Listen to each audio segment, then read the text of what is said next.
Σήμερα θα σας δείξουμε κάποια παιχνίδια για το Play 2 που είναι αρκετά ωραία. Πρώτα είναι το Bad Boys, Ναι. είναι σχετικά ωραίο παιχνίδι.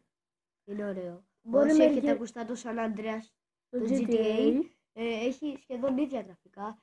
Μικρή είναι διαφορά στα γραφικά. Το ότι πυροβολάς εκεί πέρα και αυτό είναι σχεδόν ίδιο. Επόμενο είναι το Justice League Heroes. Είναι πολύ ωραίο, το έχω τερματίσει 5-6 φορές και δεν το έχω βαρεθεί. Όπως βλέπετε και στην εικόνα έχετε το Batman, το Superman, Green Arrow, Flash, όλους αυτούς γενικά. Έχει γενικά όλους τους σούπερ ήρωες της Λεγιώνας. Όσοι αρέσουν τις Λεγιώνας είναι αρκετά ωραίο παιχνίδι για να το παίξετε. Όπως βλέπετε εδώ πέρα Superman σηκώνει και αμάξι. Επόμενο το Spider-Man, και αυτός είναι ένας ωραίος ήρωας ταινίας. Είναι πολύ ωραίο παιχνίδι σχετικά. Είναι από την ταινία λίγο. Καλό και λίγο.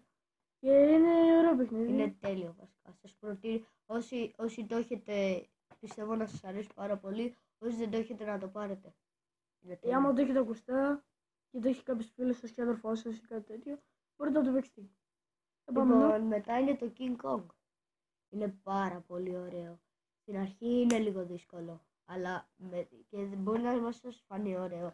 Αλλά μετά γίνεται τέλειο επειδή είσαι ο γορίλας, πολεμάς δεινόσαυρους, πιο μετά πας στην πόλη και γίνεται τέλειο το παιχνίδι. Μετά έχουμε το Gran Turismo 4. Είναι σχετικά πολύ ωραίο παιχνίδι. Άμα μερικοί σας αρέσουν τα παιχνίδια με αμάξια και το έχετε ακουστάσει να το παίξετε. Επίσης μαζί είναι και ένα ωραίο παρόμοιο, το MotoGP 4, που είναι για όσους αρέσουν οι μηχανές και τα αμάξια. Σας προτείνουμε να τα πάρετε. Είναι ίδιο περίπου, αλλά έχει μηχανές και τέτοια. Μετά είναι το Red Ninja.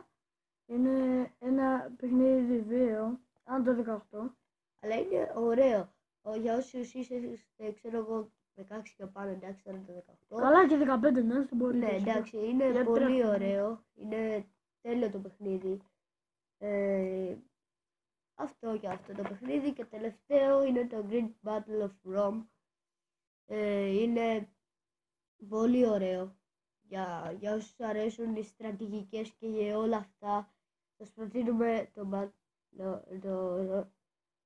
Great Battle of Rome.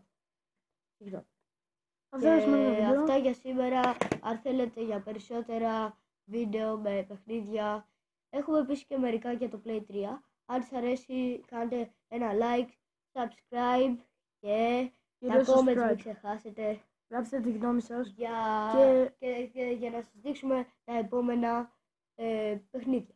Γεια!